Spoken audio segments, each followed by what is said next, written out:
Buenas tardes a todos. Muchísimas gracias por su interés y bienvenidos a su clase de Historia de Roma. La última clase vimos a Roma enfrentar sus enemigos más fuertes hasta ese momento, que fueron los samnitas, y vimos cómo la ciudad ya se expandía a un nivel casi nacional, podríamos decir hoy. O sea que el poder de Roma ya alcanzaba casi toda la península italiana y tuvo su primera guerra contra una potencia mediterránea que fue Pirro, rey del Epiro, ¿no? La clase que hoy vamos a analizar es muy interesante porque ve la transformación de Roma y esto se debe al conflicto con una potencia africana, que son los cartagineses. Ahora, ¿qué son los cartagineses? Efectivamente, cuando se habla de este pueblo, tres son las palabras que se escuchan.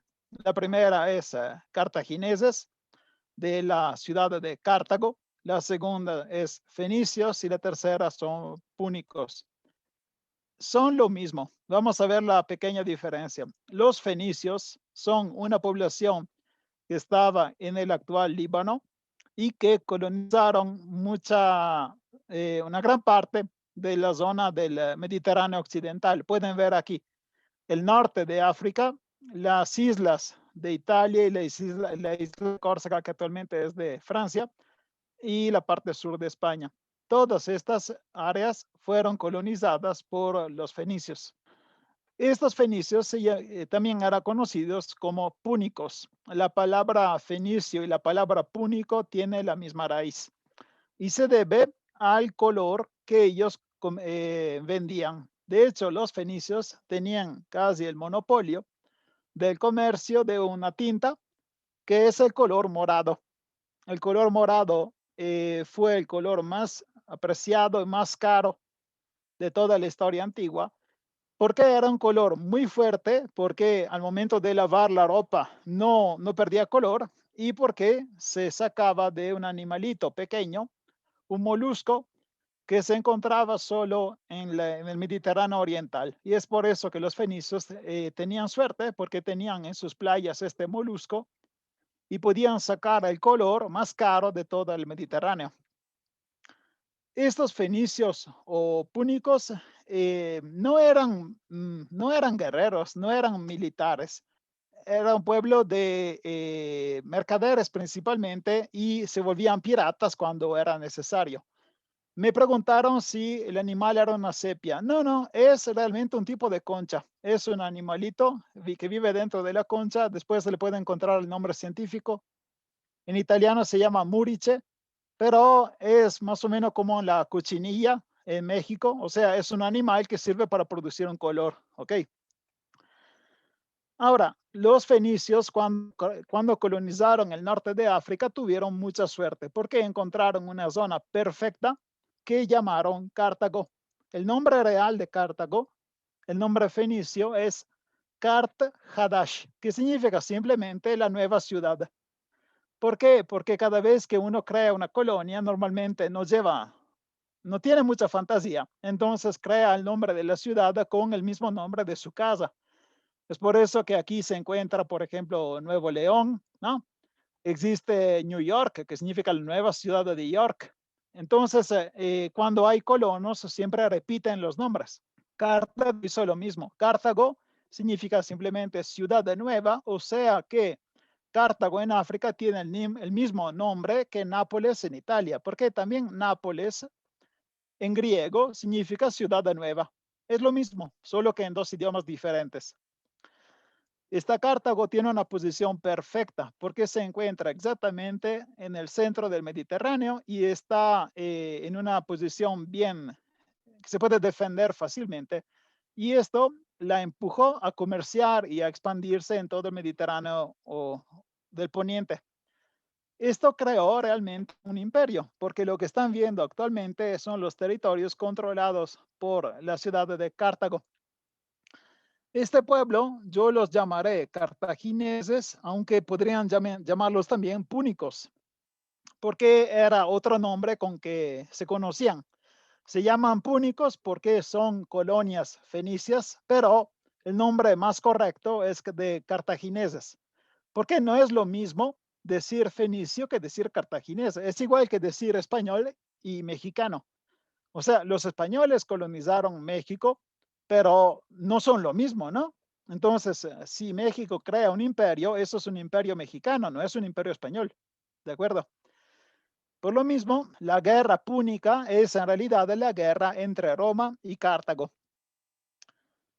Pueden ver de este mapa que tienen bases en tierra de España, en las islas, las grandes islas del Mediterráneo, y tienen bajo su influencia también las islas chiquitas, ¿no? Las pueden ver aquí.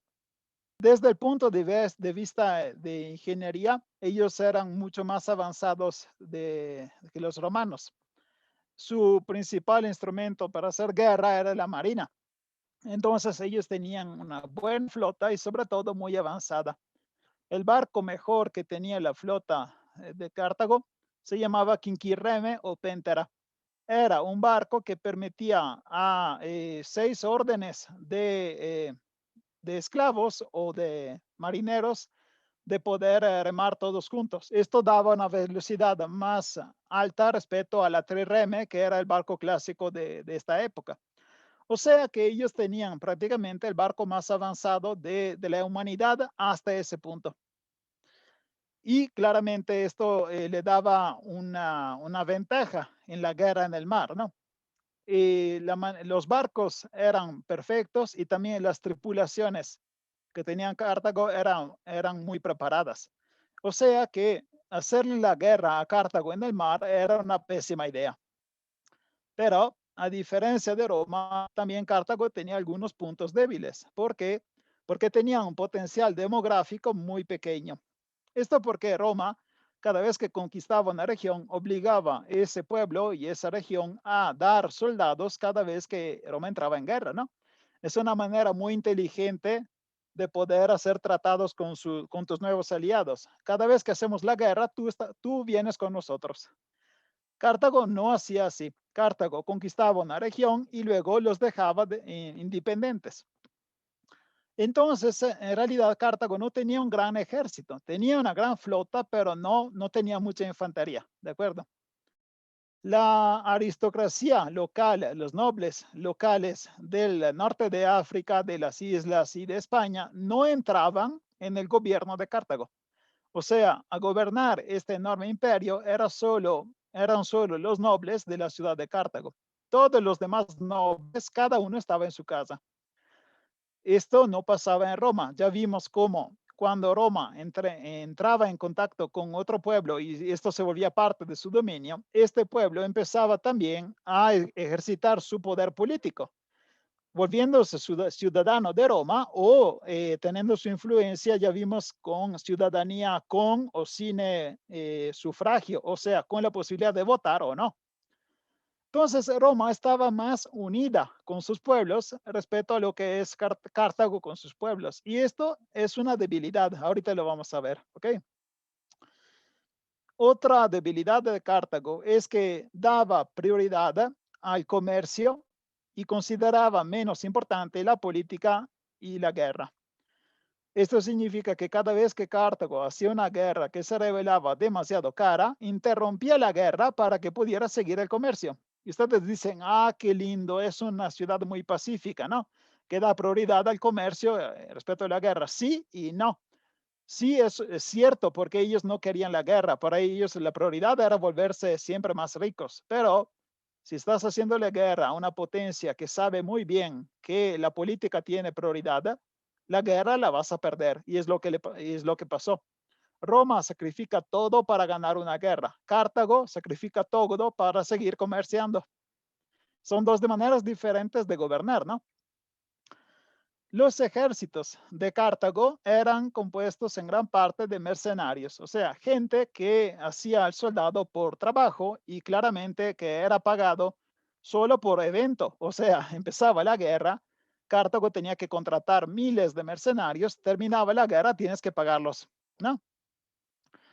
Las ciudades fenicias y púnicas, o sea, las ciudades que son de la misma etnia, daban oficiales y daban tripulaciones para los barcos. En cambio, los númidas y los mauros, que son los habitantes prácticamente del África del Norte, lo pueden ver aquí, y Mauritania, estos dos daban los caballeros, porque eran los mejores caballeros que tenía la antigüedad. Eran muy rápidos y en un choque con un ejército que era lento, ellos siempre ganaban.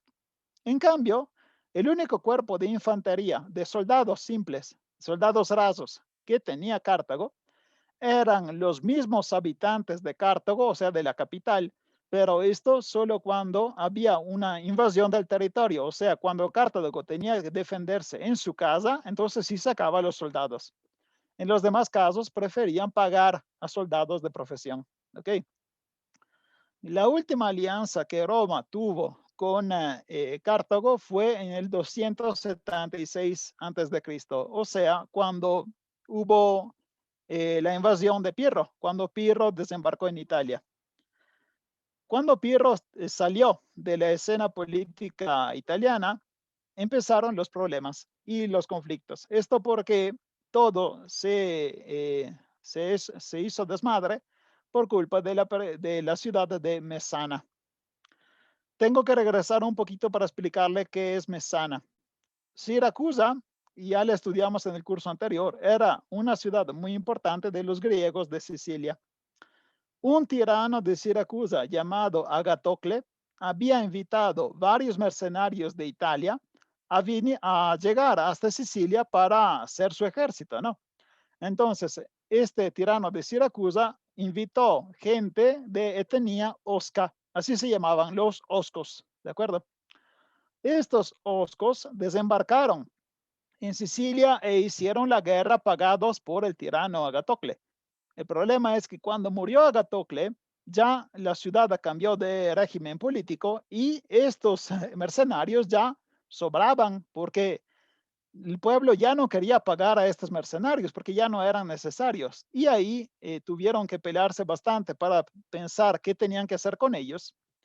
Al final le dieron el permiso a estos mercenarios de irse de la isla. O sea, le dijeron, lárguense, ya no tienen nada que ver con nosotros. Estos mercenarios que eran oscos, en realidad ya eran conocidos como mamertos.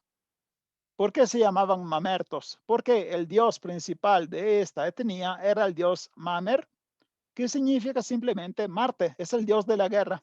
Entonces, el dios Mamer, el dios de la guerra, era el dios principal de este grupo de mercenarios. Me parece correcto, ¿no? Si son soldados, su dios principal tiene que ser el dios de la guerra. Bueno, estos soldados dijeron que no querían irse de Sicilia y cambiaron de idea, se fueron hasta la ciudad de Mesana. Y ahí mataron a todos los hombres que estaban en Mesana y se quedaron con sus mujeres. Entonces, prácticamente sustituyeron la población varonil de la isla y conquistaron Mesana.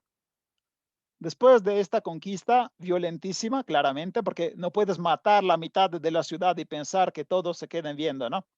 Después de esta conquista, Mesana se transforma y se llama Mamertia, exactamente porque fue conquistada por los mamertos. ¿Ok? Ahora, cuando Pirro se retira de la isla de Sicilia, estos mamertos empiezan a chingarle a las demás ciudades porque eran guerreros. Entonces, lo único que sabían hacer era atacar y conquistar. Empiezan a atacar los varios campos de las demás ciudades de la Sicilia Oriental hasta que molestan tanto que en el 275 el tirano Hierón se vuelve estratego de Siracusa y logra ganarlos, gana en batalla a los mamertos. Luego, junto con otros pueblos, empieza a sitiar la ciudad de Mesana. O sea que estos guerreros que en teoría eran de ataque, ahorita están obligados a defenderse en esa misma ciudad que habían conquistado. Como siempre pasa en Italia y en realidad en el mundo, cuando una ciudad no logra resistir solita en una guerra, pide ayuda. Y como ya vieron en la clase pasada, cuando pedían ayuda, normalmente pedían ayuda a Roma, porque siempre Roma estaba disponible, porque era la más fuerte y estaba lista para entrar en varios conflictos. Y es exactamente lo que pasa ahora. Mesana o Mamertia, como se llamaba esa época, pide ayuda, pero en este caso pide ayuda a las dos potencias, pide ayuda a Cartago, que estaba en esta parte de la isla, en el lado poniente, ¿no? Y pide ayuda a Roma. La mala suerte de Mesana es que las dos potencias deciden de contestar que sí. Las dos aceptan entrar en guerra. La primera que llega claramente es Cartago, porque está más cerca, ¿no? Llega con sus soldados, desembarcan en Mesana, pero después de un rato llegan también los romanos. Entonces ahí está el desmadre, porque pidiendo ayuda a los dos, en realidad estas dos potencias ya están en conflicto porque están peleándose por una misma ciudad que pueden poseer, que es la ciudad de Mesana. Ahora vamos a ver, ustedes pensarán que Roma aceptó de primera, así sin pensarlo, ¿no? En realidad no fue tan simple. La República Romana no quería entrar en guerra. Esto porque la gran parte del Senado romano estaba contraria, no quería esta guerra porque sabía muy bien que Cartago era fuerte. Y también algunas familias que estaban en el Senado, entre ellas la familia más importante son los Fabios. El nombre Fabio llega de esta familia. Ellos tenían buenas relaciones con la aristocracia púnica. Esto significa que había buenas relaciones entre los nobles de Italia y los nobles de Cartago. Además, había un conflicto desde el punto de vista diplomático. ¿Por qué? Porque lo que ya les dije, cuando una población mata a todos los hombres y conquista una ciudad quedándose con las mujeres, esto ya había pasado antes en otra ciudad de Italia llamada Reggio. Actualmente se llama Reggio Calabria. Está en la punta de la bota, justo enfrente de Messina. ¿Okay? En esa ciudad se había repetido lo mismo. Un grupo de mercenarios oscos, significa de la misma etnia de los mamertinos, había conquistado la ciudad de Regio, matado a todos los hombres y se había quedado con las mujeres. En este caso, Roma llegó y los castigó, los mató a todos, ¿de acuerdo? Porque Roma claramente había reconocido que ese era un acto contra la humanidad. Hoy llamaríamos un crimen contra la humanidad. No puedes matar a mitad de ciudad, ¿no? Entonces, a Roma le parecía bastante hipócrita haber castigado una ciudad como Regio y ahorita entrar en guerra para ayudar a una como Mesana, que hizo lo mismo. No pueden castigar a una y ayudar a la otra, siendo que los dos se mancharon del mismo crimen, ¿no? Pero los historiadores nos dan también otros obstáculos. Filino de Agrigento y Tito Livio nos hablan de un tratado del 272 a.C., que en teoría no permitía a los romanos de desembarcar en Sicilia y a los cartagineses no les permitía desembarcar en Italia. Este tratado, del cual no tenemos otras pruebas, solo tenemos estos dos testimonios, en teoría limitaba las esferas de influencias de estas dos potencias, ¿no? Y siendo que había un tratado, no puedes romperlo así porque lo quieres. Pero hay un enorme pero. Las reformas que Apio Claudio Checo había hecho por la ciudadanía habían permitido que también la plebe urbana, o sea, la gente que es muy pobre y que vive en la ciudad, ya podían votar porque habían creado unas tribus rústicas. Significa que la gente que no tiene nada en Roma, los super pobres, ahora tienen derecho de votar. Y esto significa que si una persona logra convencer a los pobres de votar algo, puede tener un resultado terrible. Esto pasa no solo en la época antigua, también en la época actual. ¿Quién logra influenciar, cambiarle la cabeza o hacer el lavado de cerebro a los pobres puede ganar elecciones sin tener realmente un buen programa? ¿Me entienden, no? Entonces, en ese contexto, las tribus rústicas eran controladas por la aristocracia de la tierra, los aristócratas que vivían en el campo. Pero la plebe romana ahora era controlada por los jefes del partido de los mercaderes. Los mercaderes de Roma querían hacer la guerra. ¿Por qué? Porque sabían muy bien que Sicilia era una isla muy rica y querían conquistarla. Entonces, los cónsules, que en esa época, de esa época, uno de los dos era Apio Claudio Caudex, ellos eran los dos del partido de los mercaderes y fueron ellos mismos, los cónsules, hablando a la población a convencer que valía la pena entrar en guerra con Cartago. Entonces, después de toda la lucha, el conflicto político, si sí o si no, vamos o no, al final los mismos cónsules lograron convencer a la población pobre de Roma a hacer la guerra, y esto, no obstante, o sin embargo, del hecho que en el Senado no estaban de acuerdo. Entonces, esta reforma democrática que tuvo Roma y que dio derecho de votar a la población pobre, en realidad fue la reforma que causó la guerra. Es absurdo, porque normalmente uno piensa que la democracia es algo que permite evitar algunos crímenes, como una declaración de guerra que es injusta, ¿no? Y en Roma pasó al contrario. Entonces, fue encargado de hacer la guerra el cónsul Claudio, el mismo que había empujado a la población en aceptarla, ¿no? Y con los mamertos logra ocupar Mesana en el 264. Esto es el año real del inicio del conflicto. Esta guerra se llama Primera Guerra Púnica, aunque algunos libros la conocen como Guerra de Sicilia, y es bastante comprensible. Si pueden ver bien las fechas aquí, notarán que desde el 264 hasta el final de la guerra, en realidad, todo se luchó en esta isla. O sea, alrededor de esta isla o en la isla. Entonces, pueden llamarla como quieran. Se llama Guerra de Sicilia o Primera Guerra Púnica. Cartago y Siracusa empiezan a sitiar Mesana. Esto porque Mesana es el primer punto donde desembarcaron los romanos, pero toda la Sicilia ya estaba de los enemigos. Cartago estaba en la parte poniente y Siracusa tenía el sur. Todo esta era área de Siracusa. Estas dos potencias empiezan a sitiar Mesana, pero el cónsul Claudio logra resistir. Y el año siguiente, dos ejércitos consulares romanos desembarcan en Sicilia. A este punto, Siracusa ya ve que la guerra no les va como ellos esperaban y deciden retirarse. Regalan mitad del territorio a Roma y se vuelven aliados de Roma y empiezan a luchar junto a Roma contra Cartago. A este punto ya tenemos la Sicilia dividida en dos partes. Tenemos el poniente en manos de los púnicos o cartagineses y el oriente de Sicilia en manos de los romanos con sus aliados siracusanos. ¿De acuerdo? Cartago manda un ejército a defender Agrigento. Aquí lo pueden ver, Agrigentum. Actualmente sigue viva esta ciudad, se llama Agrigento, está en Italia. Y esta ciudad cae en el 262. Y entonces a Cartago le queda solo la parte final, la punta final de la Sicilia, porque ya el resto de la isla ya fue conquistado por los romanos. O sea, parece que realmente los romanos están ganando la guerra, ¿de acuerdo?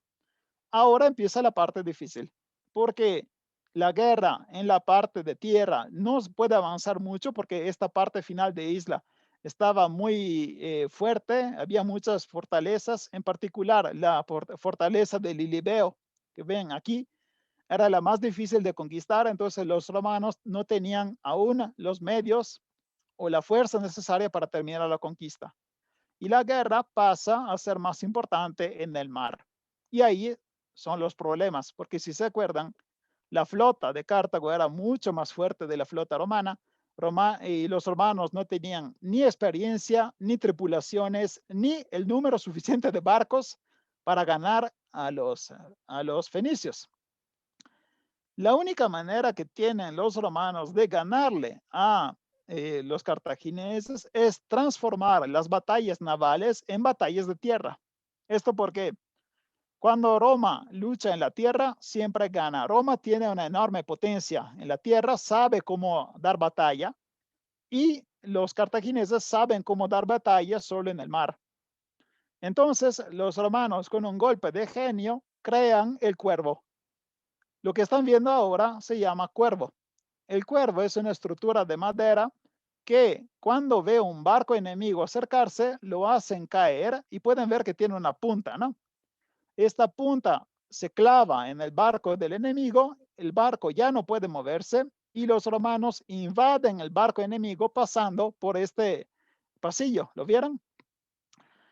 ¿Por qué esto? Porque los barcos antiguos, la única manera que tenían de atacar era embestir el barco enemigo con toda la fuerza de los remos. Entonces, cuando un barco veía los enemigos, empezaba a remar y cuando se acercaba mucho, remaban fuertísimo para chocar contra el barco de los romanos y así hacer que el barco se abra, empiece a entrar el agua y el barco al final se hunde, ¿no? Pero si tú ves el barco enemigo que va llegando y de repente le haces caer el cuervo, lo bloqueas completamente. El barco enemigo ya no puede avanzar y no solo, tus soldados empiezan a invadirlo. De esta forma, con este truco, porque realmente es un truco, los romanos pudieron transformar la batalla naval en una batalla de tierra y empezaron a ganar, pero vieron que fue la única manera. Ellos nunca pudieron ganar en el mar, solo tuvieron la manera de modificar esta batalla, ¿de acuerdo? Nota del 2024, los historiadores actuales no están muy seguros de cuánto este cuervo tuvo influencia sobre la guerra. De hecho, la parte más difícil resulta cómo los romanos lograrían atinarle al barco que está llegando hacia el propio y obviamente que cayera en el momento correcto en el barco adversario. Entonces, no estamos seguros si realmente el cuervo fue esa arma revolucionaria que los historiadores antiguos escribieron, o si tal vez fue un invento que de manera limitada permitió a los romanos vencer algunas batallas antes de empezar ellos mismos a construir sus barcos y volverse ellos también una potencia del mar. Y así obtuvieron algunas victorias en Mile, actualmente se llama Milazzo, y ahí los cartagineses pierden 40 barcos. Calculen que cada barco tenía 200 personas. O sea, cuando ustedes dicen 40 barcos, o sea, son 8,000 soldados que perdieron, son muchos, ¿ok? En la batalla de Cabo Ecnomo, una flota romana de 230 barcos guiados por los cónsules Lucio Manlio Vulsone y Marco Atilio Regolo, enfrenta 250 barcos de Amílcar y Anón. Estos nombres empezarán a escucharlos siempre más. Amílcar, Anón, Aníbal, son nombres de una misma familia que hará guerra a Roma durante casi un siglo. ¿Ok? Esta batalla, la batalla de Cabo Ecnomo, es una de las batallas más grandes de toda la antigüedad, porque en esa batalla los romanos pierden 24 galeras, pero los cartagineses pierden 30 barcos y 64 son capturados. Podrán imaginar cómo capturaban los romanos, ¿no? Una vez que ustedes hacen caer el cuervo, invaden el barco enemigo y a ese punto ese barco ya es suyo. Y así, para la siguiente batalla ya tienen un barco más. O sea, ellos más que destruir los barcos, los convertían, los transformaban en suyos. Esta victoria permite a los romanos de pasar en África. ¿Por qué? Esto es territorio de Sicilia, pero no sé si saben, pero aquí en el borde ya está África. Lo pueden ver mejor aquí. ¿Vieron?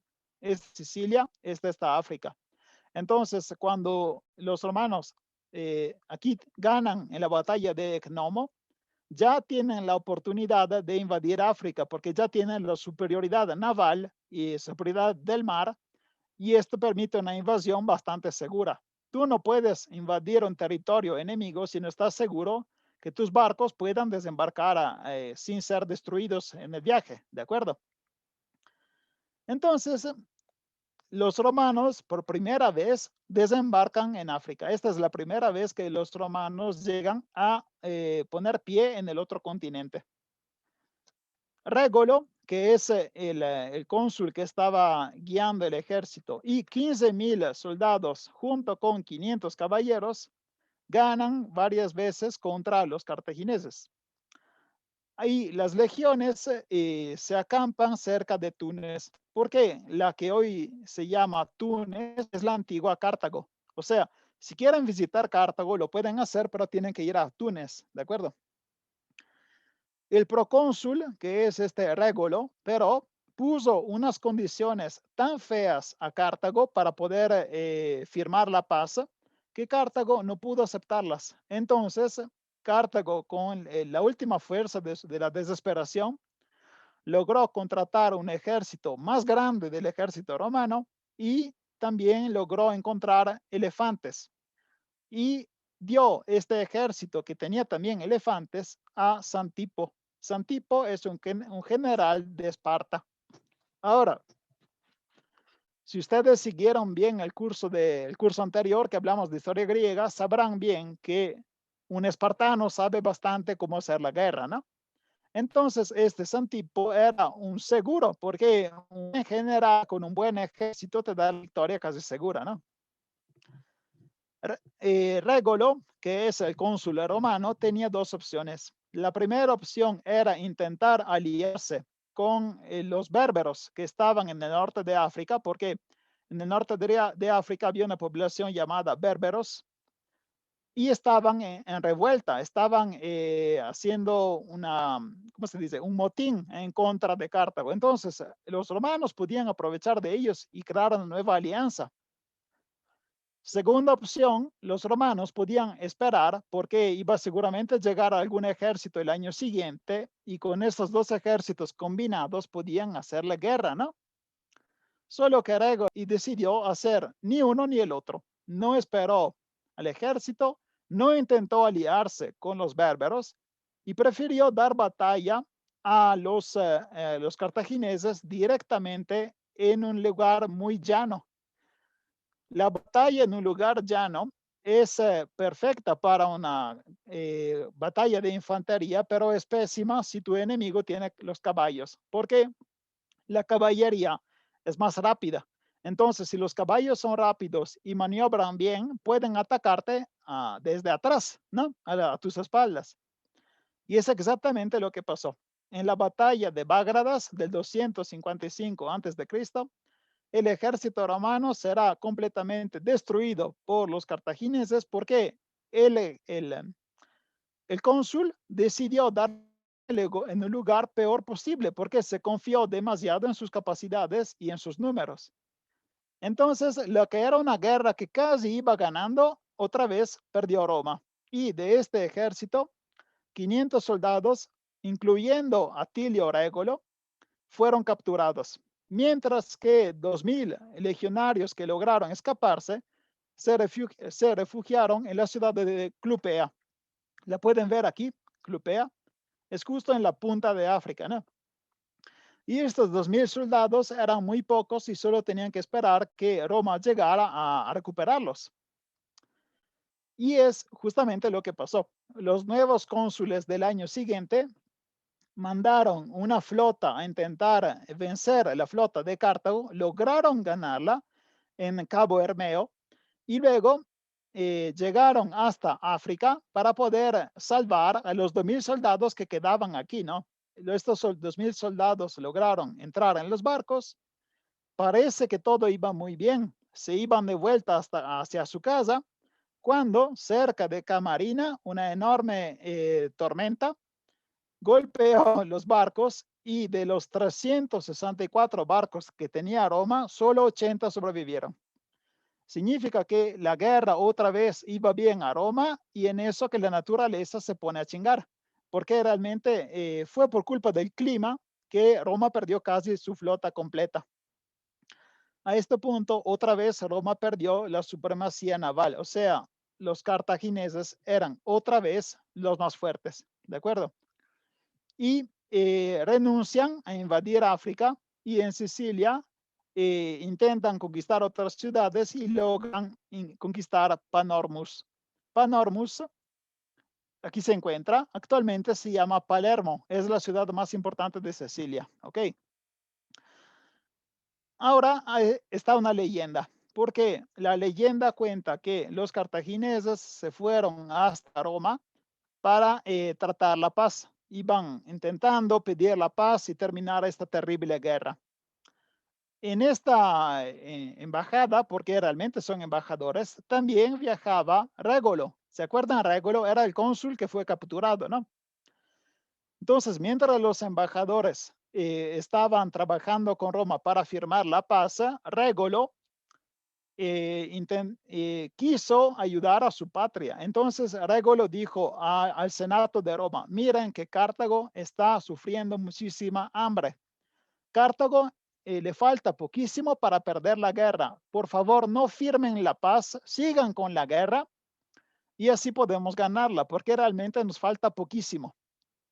Claramente los cartagineses no, no se sintieron muy contentos al ver que Régulo se comportaba como un espía, realmente estaba ayudando a su país, ¿no? Y entonces cuando se regresaron con Régulo, lo torturaron en una manera terrible. Pero realmente no sabemos si esto fue real. Parece un mito, parece una leyenda. Entonces es posible que Régulo sí lo mataron, pero no tuvo toda esta vuelta y que él habló con el Senado. Se ve demasiado bonito para ser real, ¿de acuerdo? Porque en efecto él fue un mártir, porque murió por su país. Pero una cuestión es morir por su país en la batalla, otra cuestión es hacer todo este teatro de ir hasta Roma, convencer del Senado y luego regresarse, ¿no? Bueno, aquí cierro la parte de la leyenda. En el 253, otra flota romana será destruida por una tempestad, por una tormenta, y en Cabo Palinuro, Roma pierde otros 150 barcos.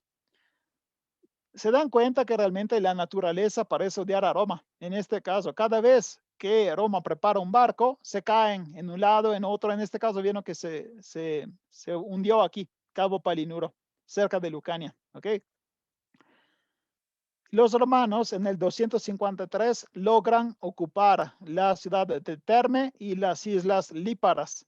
Son islas que están cerca de Sicilia, pero la guerra está otra vez bloqueada porque ninguna de las dos potencias logra avanzar. En el 250, los cartagineses otra vez puntan hacia Panormus porque quieren reconquistarla, pero son ganados por Cecilio Metelo, un cónsul.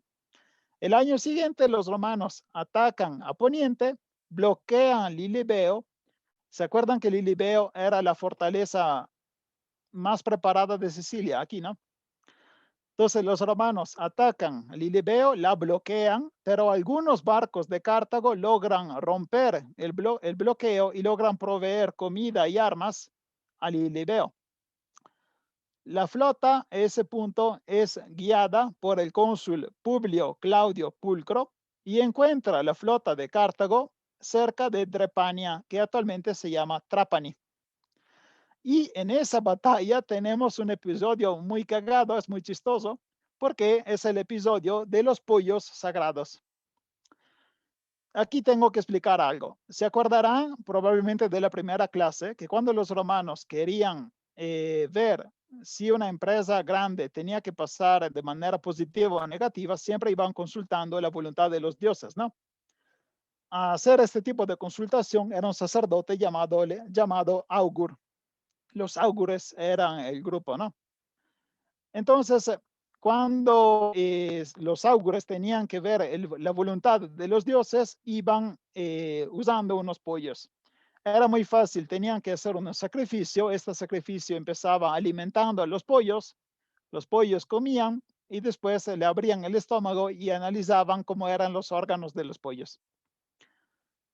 Exactamente este procedimiento tenían que hacer también antes de una batalla. Y podrán pensar que parece raro hacerlo antes de una batalla naval, ¿no? De barcos. En realidad, sí lo podían hacer porque los barcos donde estaba el general llevaban pollos, tenían gallinas adentro.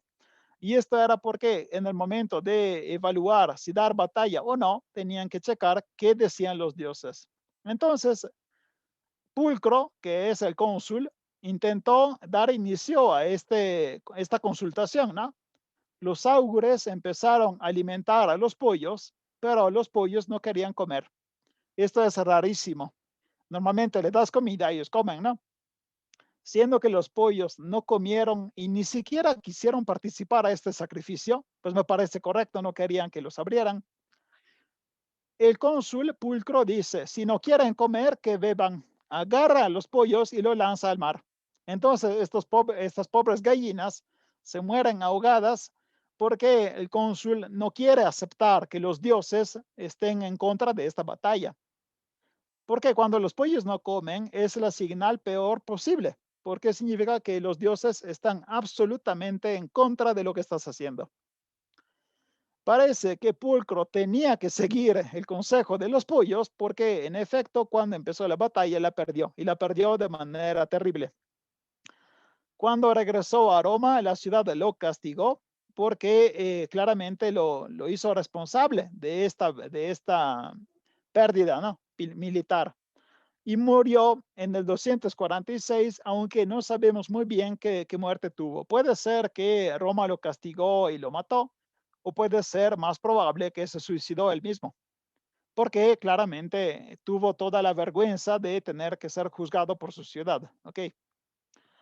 Otro equipo, comandado por el cónsul Lucio Junio Pulo, eh, otra vez encuentra una tormenta en el mar y pierde otra vez toda la flota. Es ya la tercera flota que Roma pierde simplemente por el clima.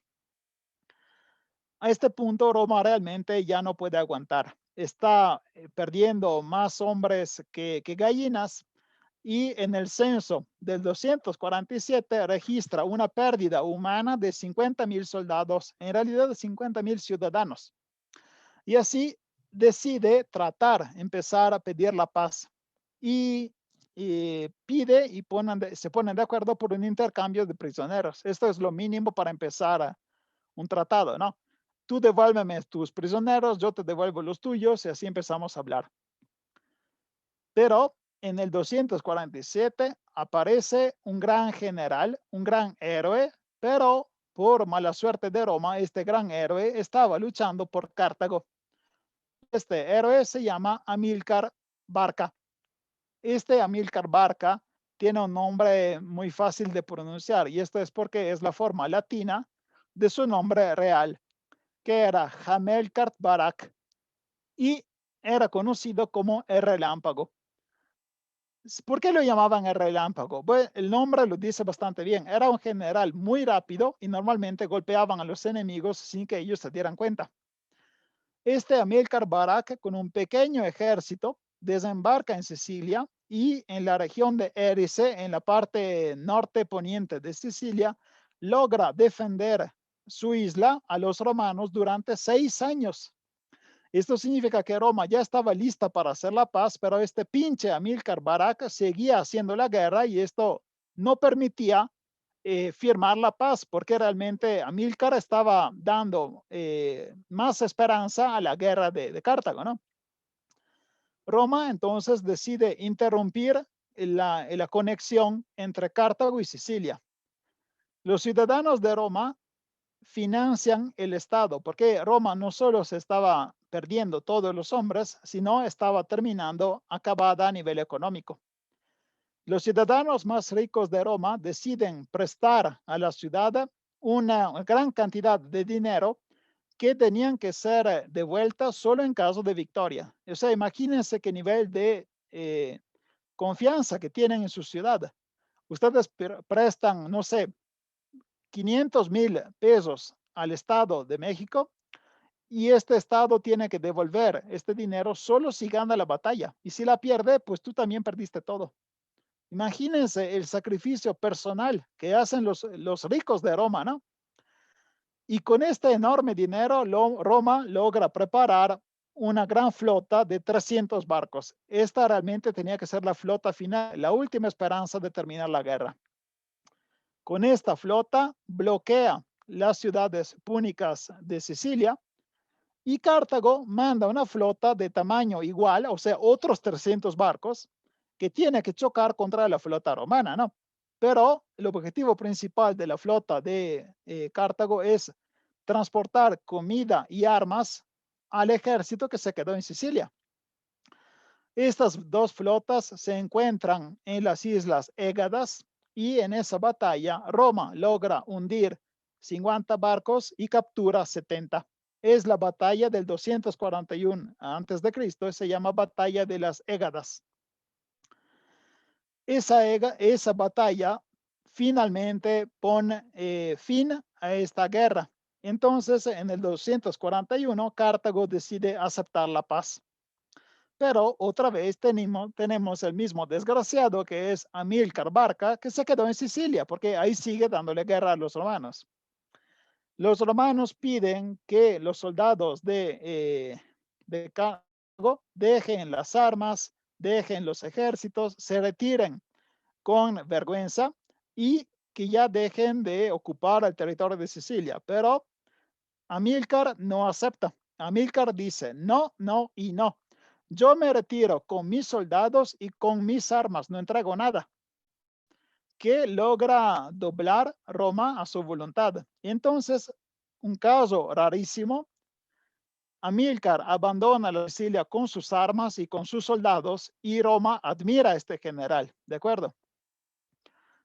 Cartago finalmente abandona la Sicilia y las islas cercanas y empiezan a firmar las condiciones. Entre estas condiciones son evitar de contratar soldados en Italia, en Sicilia, evitar las costas de Sicilia con barcos de guerra, devolver todos los prisioneros de Roma sin tener que pagar nada y tener que pagar en 10 años 3.200 talentos de plata. Era una cantidad enorme de plata, ¿de acuerdo? Ahora tenemos que hablar como resumen de lo que pasó. Los romanos al inicio no tenían experiencia en el mar, pero los cartagineses habían perdido por culpa de su diferente manera de hacer guerra. Siempre los cartagineses evitaban de dar al 100%. ¿Por qué?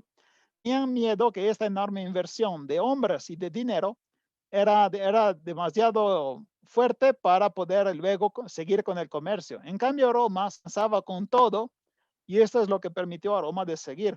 Porque si nosotros vamos a ver con simples números, los romanos perdieron 700 barcos.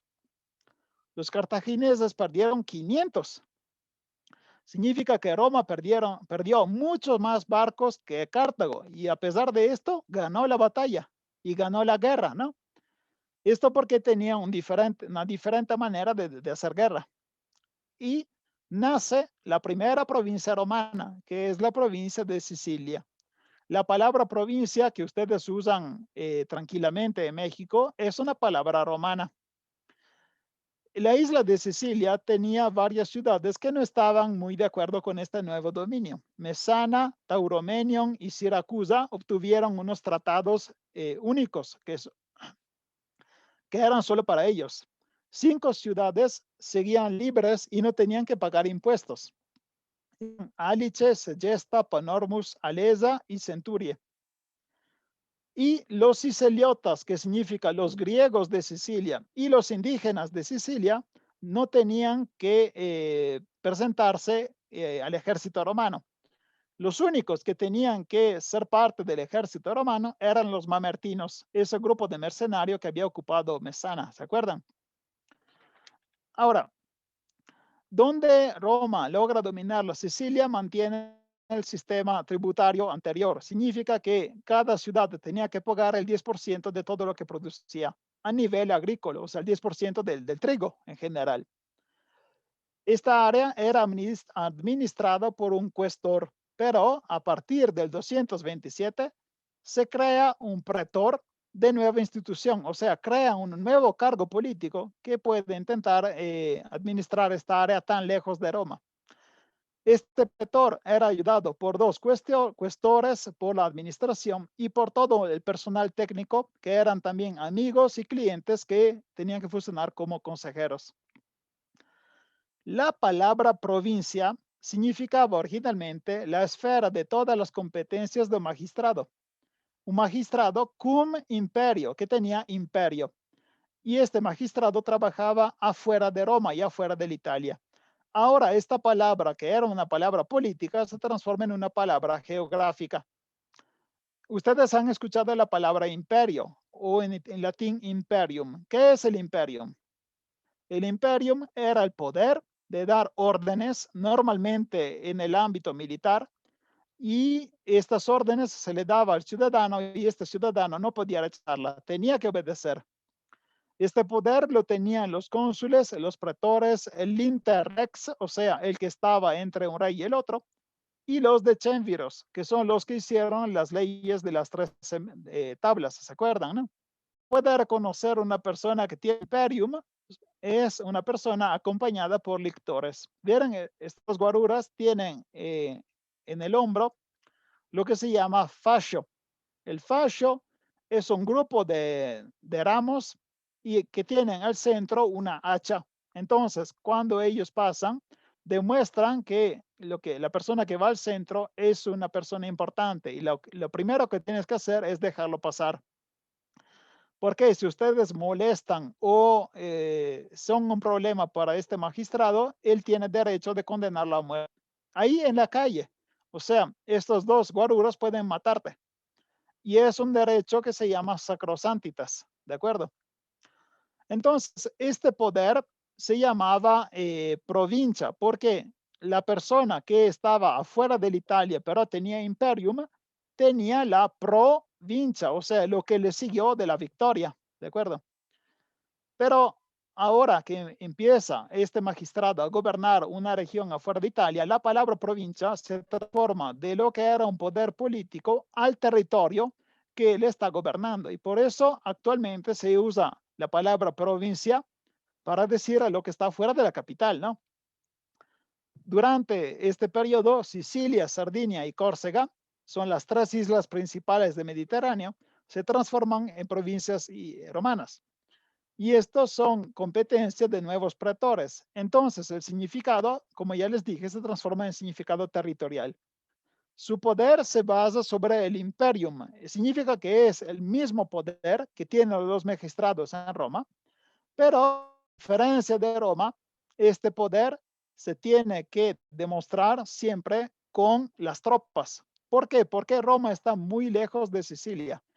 El poder de Roma aquí es muy frágil por el momento. Entonces, el ejército tiene que estar siempre presente y esto tiene que confirmar que el que manda en ese territorio es Roma. Y no puedes levantarte porque si no el ejército te va a matar, claramente. O sea que en la provincia el ejército tiene un peso mucho más fuerte de lo que tiene en Roma. ¿De acuerdo? Parece que la guerra terminó y que Cartago finalmente tiene un poco de paz. Y tristemente no es así, porque Cartago está agotada, perdió la guerra, pero el gobierno de Cartago, que es un gobierno de tipo oligárquico, o sea, los nobles mandan, tiene una buena relación con Roma. Pero en eso explota una revuelta de los mercenarios. Estos mercenarios eran los mismos que habían hecho toda la guerra por Cartago, ¿no? Y ellos habían regresado a África y se habían reunido cerca de Cartago esperando su salario, me parece correcto. O sea, tú me contrataste, ahora págame, ¿no? Tristeza porque Cartago no tenía dinero. Entonces, ellos esperaron afuera de Cartago, claramente amenazando, porque tener un ejército a las puertas de tu ciudad es porque él está intentando amenazarte, ¿no? Pero decepcionados de esto, se retiraron en una ciudad cercana a 10 kilómetros, no, a 100 kilómetros hacia el interior de África, y ahí se acampan cerca de Túnez. Pero eran comandados por dos líderes. Uno se llamaba Spendios y el otro se llamaba Mato. Estos dos unen a todos los mercenarios en revuelta con los líbicos, que también los líbicos estaban cansados de Cartago. Esta rebelión enorme empieza a ganar contra a Cartago, que acaba de perder la guerra. Sitian la ciudad de Útica y de ahí pasan a la ciudad de Bizerta. Y el ejército de Cartago tiene otra vez que reunirse, pero en este caso ya es un ejército personal, porque los mercenarios ahora son los enemigos, ¿no? El ejército de Cartago será comandado por Anón el Grande. Y este Anón era de esa época, pero no obtuvo buenos resultados. Entonces el pueblo llama a hacer guerra a Amílcar. Amílcar, que ganaba en Sicilia, es lo mismo. Este Amílcar en el 238, después de 3 años de guerra, logra terminar la revuelta y a ese punto Cartago obtiene finalmente la paz, pero el precio de esta paz es un cambio político. ¿Por qué? Porque el partido de Anón eran los oligárquicos, que son prácticamente los nobles que querían quedarse al poder. En cambio, Amílcar era un demócrata, porque él quería dar más poder al pueblo y al ejército y quitarle el poder a los nobles. Y así se cumple una revolución popular en Cartago. Amílcar se vuelve comandante supremo por el África a tiempo indeterminado, significa que él va a ser al mando del ejército hasta que él quiera. Pero tiene que contestar y tiene que responder de todo lo que hace solo al ejército y solo no tiene más que contestar al Senato de Cartago. Ustedes dirán, ¿cómo que Senato? Sí, porque también Cartago tiene un Senato. Se parecen bastante a nivel político. Entonces, es bastante triste que estas dos ciudades que tienen muchos parecidos a nivel político tuvieron que chocar con tanta violencia, ¿no? Este cambio político también cambiará la relación entre Roma y Cartago. ¿Por qué? Cartago se respetaban, pero Roma y Amílcar se odiaban. Esto cambia también la posibilidad de entrar otra vez en guerra. Con el inicio de la revuelta de los mercenarios en África, había también iniciado una revuelta en la isla de Sardinia. ¿Se acuerdan esta isla de Sardinia que analizamos la clase pasada con la cultura de los nuragues, no? Los que estaban haciendo la revuelta en Sardinia habían sido atacados por los sardos y pidieron ayuda a Roma. El Senato de Roma no quería aceptar esta ayuda, no quería invadir Sardinia, porque Sardinia era parte del territorio de Cartago, ¿no? No quería darle una excusa para empezar otra vez la guerra. Pero recibe una segunda vez una petición de ayuda y al final decide de invadir esta isla. Cartago intenta reaccionar para reconquistar Sardinia, pero Roma amenaza una segunda guerra y entonces ya está obligada a perder esta isla y tiene que pagar otros 1.200 talentos de multa. O sea que la condición de Cartago sigue hundiéndose. La isla era el centro perfecto de las rutas comerciales del Mediterráneo. A ver si dice, aquí pueden ver, aquí está Sardinia, pueden ver, ¿no?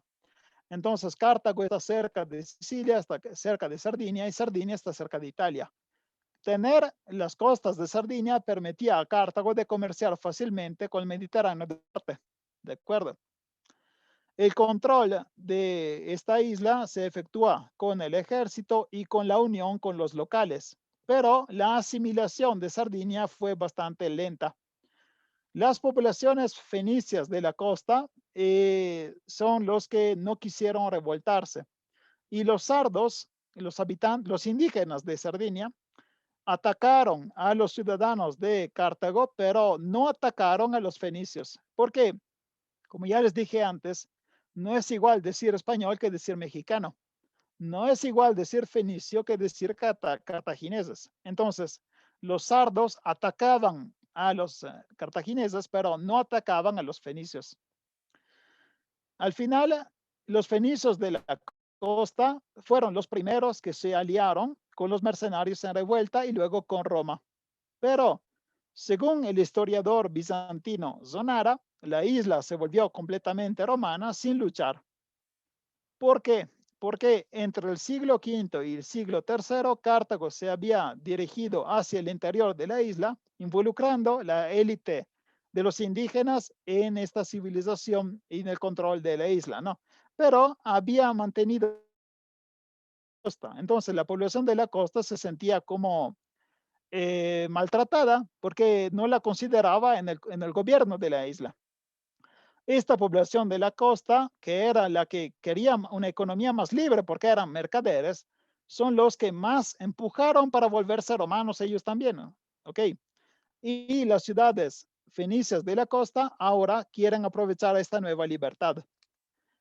Al final del 241, los mercaderes de Italia frecuentaban el norte de África y cuando explota la revuelta de los mercenarios contra de Cartago, los mercaderes italianos empiezan a ayudar a los rebeldes, porque me parece claro, el enemigo de mi enemigo es mi amigo, ¿no? Durante estos comercios, 500 mercaderes italianos serán capturados por Cartago y serán puestos en la cárcel, porque me parece correcto, estás ayudando a los mercenarios, ¿no?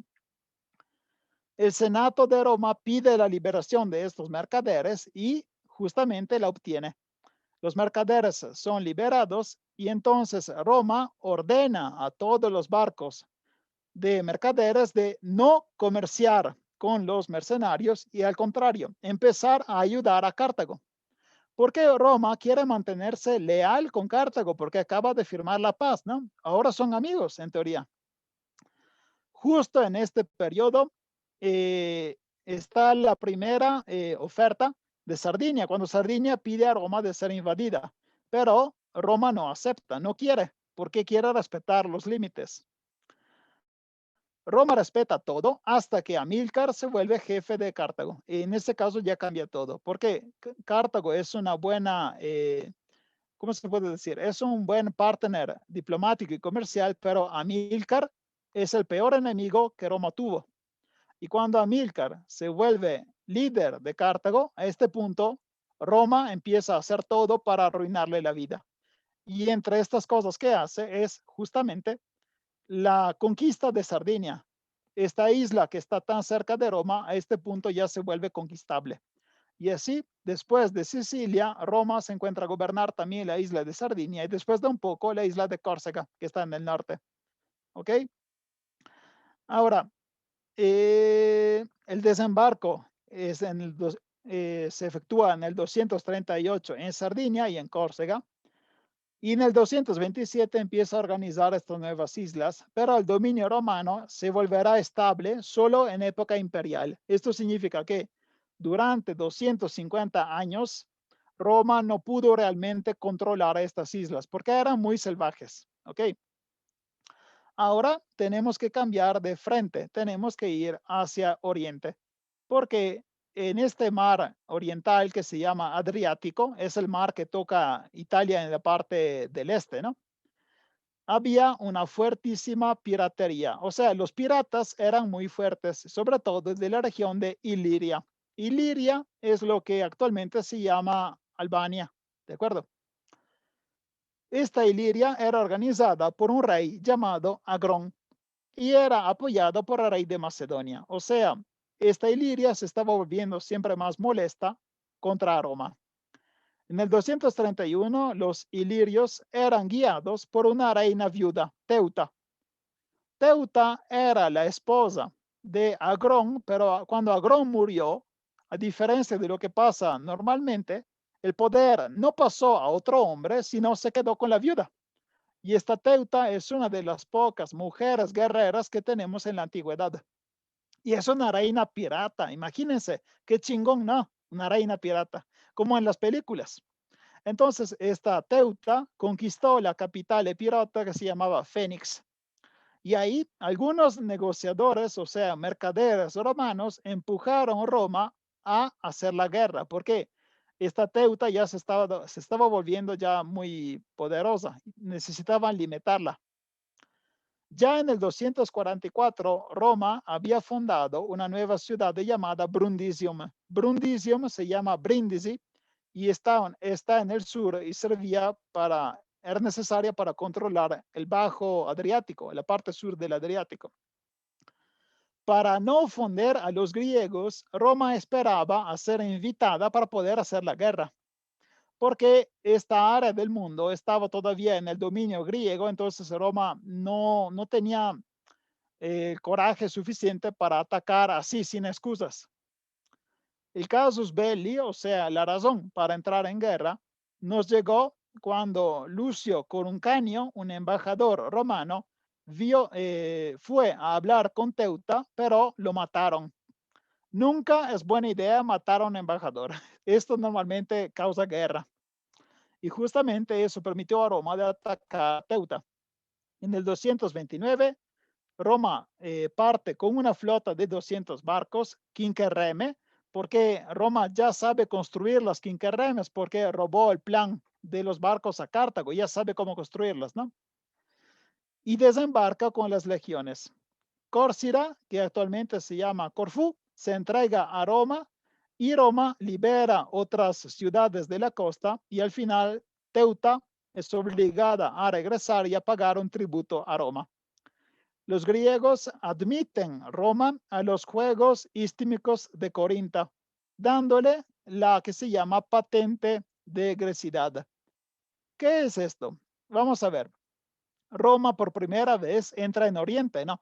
Acaba de conquistar toda esta área y al mismo tiempo ayudó a las ciudades griegas que estaban en esta área a mantenerse libres porque eliminó a los piratas, ¿no? Esto transformó a Roma en una amiga de los griegos. Entonces, lo mejor que podrían hacer los griegos para premiar a Roma es decir, tú también eras una ciudad griega. Lo sé que parece algo tonto, pero es como al día de hoy cuando uno te da la nacionalidad o la ciudadanía de una ciudad solo porque hiciste algo bueno por esa ciudad, ¿no? No sé, si yo un día salvo a 50 personas de Ciudad de México, se supone que la alcaldesa me va a dar la ciudadanía por honor, ¿no? Lo mismo hicieron los griegos cuando Roma salvó a estas ciudades del oriente. Roma fue admitida como una ciudad griega y así los romanos pudieron participar a los juegos como son las Olimpiadas, ¿no? El primer juego a los cuales fueron admitidos fueron los Juegos Istímicos de Corinto, y esto porque ya los romanos eran considerados como ellos. Ahora tenemos que pasar al norte, porque la guerra, en este caso, llega desde el norte. ¿Notaron cómo Roma realmente no puede hacer nada? Porque la están madreando de todos los lados, ¿no? Lo único es que Roma siempre gana, pero los ataques siempre llegan desde afuera. Los celtas cisalpinos, que son los celtas que viven en el norte de Italia, se habían quedado pacíficos durante 45 años. Pero en el 236, el rey de los Boii, lo pueden ver aquí, este pueblo de los Boii, rey de los reyes de los Boii, que eran dos, Ati y Gálato, llaman desde Francia a otro pueblo que se llamaban galos gesatos. Estos llegan hasta Ariminum y piden a los romanos de irse. ¿Se acuerdan que Ariminum era la ciudad que Roma había fundado en el área donde antes habían los galos, ¿no? ¿Qué pasó? Hubo una mala interpretación de lo que estaba pasando a nivel político. Porque cuando los celtas invitan a un pueblo en una región, se supone que van a colonizar una región que está vacía. Imagínense a estos celtas que pasaron de viaje desde Francia hasta Italia, llegaron hasta el territorio donde tenían que colonizar y ahí encontraron una ciudad, que es la ciudad romana de Ariminum. Por eso estos celtas pidieron a los romanos de irse, ¿de acuerdo? Los cónsules de Roma claramente llegaron en chinga para intentar defender a esta ciudad y mandaron también unos embajadores de los celtas a Roma para poder hablar con el Senado. Esto se hacía para poder ganar tiempo y de hecho esta espera fue perfecta porque en esta espera se provocó una pelea entre los mismos celtas. Los celtas Boii mataron a sus reyes por haber intentado tratar con los romanos y luego atacaron al otro pueblo de celtas que son los gesatos.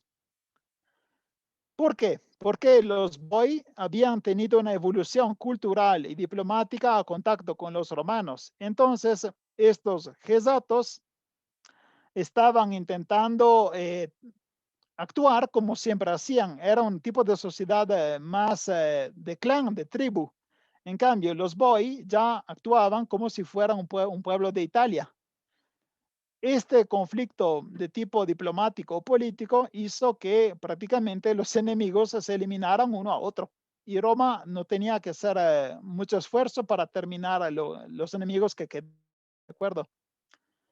En Roma, en el 232, el tribuno de la plebe Gaio Flaminio Nepote había propuesto la centuriación del territorio de los galos senones. Estos son los galos senones, ¿no? Aquí estaban. El Senado no quería hacer esto porque eran áreas que estaban muy distantes, muy lejos de Roma, y esto habría vuelto imposible para los colonos cumplir con sus derechos civiles y religiosos, como el derecho de votar. Si tú vives aquí, para poder llegar hasta Roma necesitas caminar 5 días.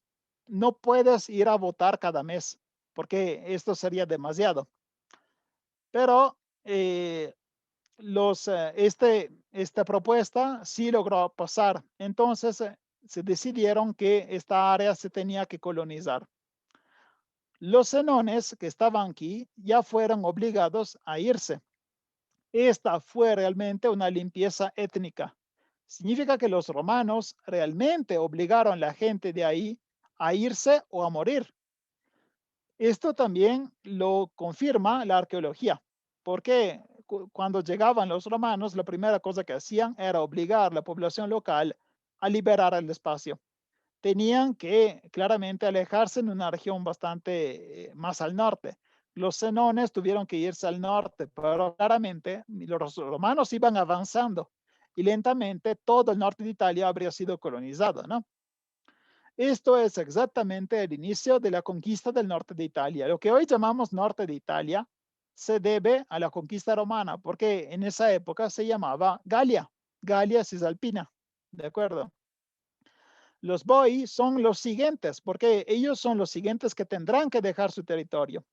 Y es por eso que los Boi intentan crear una alianza con otros pueblos, los Insubres en la Lombardía central, los Lingones en el sur del río Po y otros Gesatos. Y en el 225 invaden Etruria.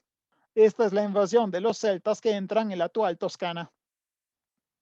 Los romanos mandan al cónsul Lucio Emilio Papo a proteger a la ciudad de Ariminum, que es aquí, en la playa, ¿no? Pero los celtas justamente hacen esta invasión a sorpresa de Etruria. Por eso los romanos no se esperan que atacaran a la región de Etruria. Ellos esperaban un ataque a Rimini. Y en esta división, 70.000 guerreros saquean toda Etruria hasta la altura de la ciudad de Chiusi.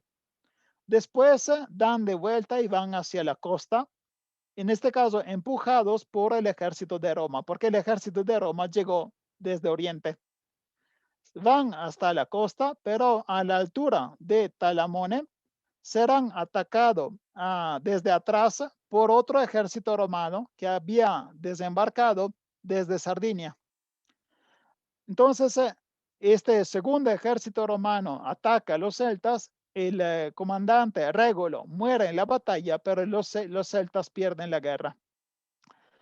Con esta guerra rápida empieza la conquista del llano del norte, la llanura padana, como se llama.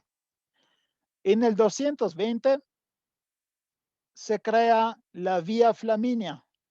Pueden ver aquí, estas son las principales vías romanas, ¿ok? En el 220 se crea la Vía Flaminia para conectar Roma con Ariminum. Aquí está Roma, aquí está Ariminum, ¿sí? Así Roma tiene una conexión directa con el mar Adriático. 2 años después, fundan 2 ciudades, Placentia y Cremona.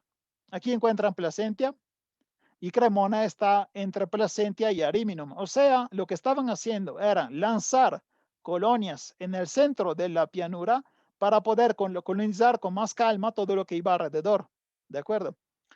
Estas 2 ciudades controlaban el paso sobre el río Po y de esta manera separaba los Boi de los Insubres y conectaban los aliados ánares con los Cenómanes.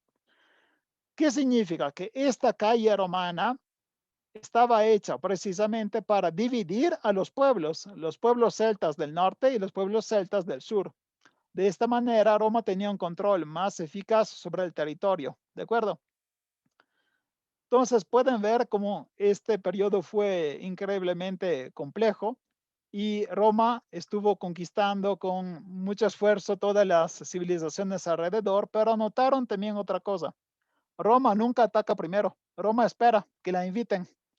Es, es bastante raro porque la gente se imagina a Roma como un poder imperial y que es muy violento y que cada excusa es buena. No, por el momento Roma es bastante elegante. Entra cuando la invitas y pide permiso. Y luego cuando está ahí sí madrea con todo. Por eso siempre logra ganar las guerras, ¿de acuerdo?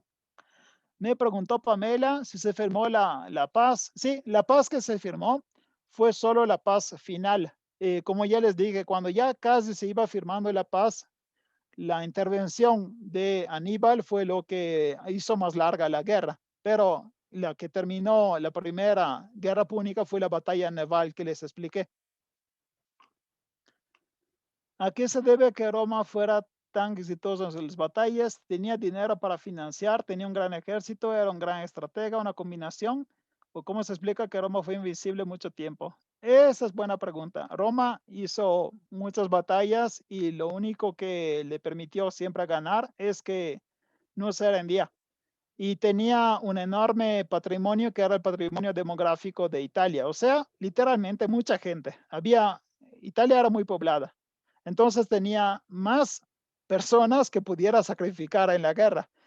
Esta densidad demográfica de Italia es lo que dio a Roma ejércitos casi infinitos. Realmente los ejércitos de la antigüedad tenían miedo de entrar en guerra con Roma porque sabían que la guerra era casi infinita.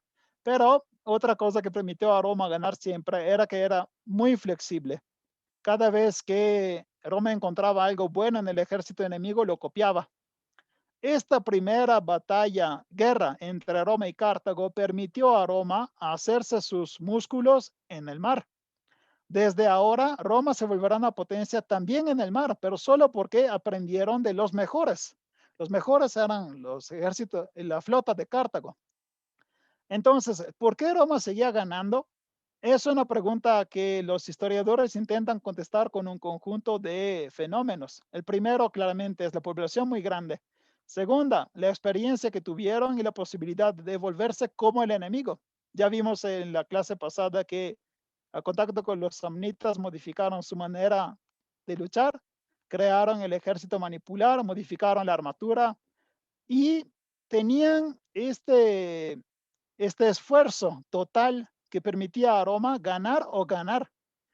Roma pedía una paz solo cuando la condición ya era extrema, cuando ya estaba al límite de la supervivencia. En cambio, los demás pueblos pedían la paz cuando ya veían que iban perdiendo la guerra. Ya vimos que cuando Roma invadió Sicilia, Siracusa, a los primeros minutos dicen, bueno, ya soy de los suyos. Y Roma no. Roma casi logra rozar la extinción, pero prefiere seguir con la guerra. Vamos a ver cómo con avanzar de los tiempos los ejércitos romanos se volverán más y más fuertes porque en realidad seguirán evolucionando. Tendrá una evolución de estrategia, de armas y también la voluntad de dominio se volverá siempre más importante por el imperio. Aníbal fue hijo de Amílcar, Cartago fue también potencia. Sí, Aníbal es exactamente el hijo de Amílcar. Este señor Amílcar es el papá de Aníbal, el que invadirá Italia con los elefantes. Amílcar, según el mito, obligó a sus hijos a jurar venganza contra Roma, porque Amílcar logró transmitir a sus hijos el odio que tenía hacia Roma. Cartago es una potencia en este momento. Cartago era casi fuerte como Roma, solo que en la siguiente clase veremos cómo tendrá una explosión de potencia cuando la familia Barca decide colonizar España. Lo que ustedes llaman España se volverá una colonia de Cartago y fundará una ciudad en España que se llama exactamente como Cartago. Es la que hoy se llama Cartagena, ¿de acuerdo? Pero de esto hablamos la siguiente semana. Si les gustó la clase, pueden darle me gusta, compartirla y suscribirse al canal. Los enlaces de Spotify están disponibles en la página del canal de YouTube y si quieren apoyarme también pueden encontrar el enlace de Buy Me a Coffee en el que pueden comprar café o una clase sobre el Imperio Sirio que es para los patrocinadores. Muchas gracias, hasta luego.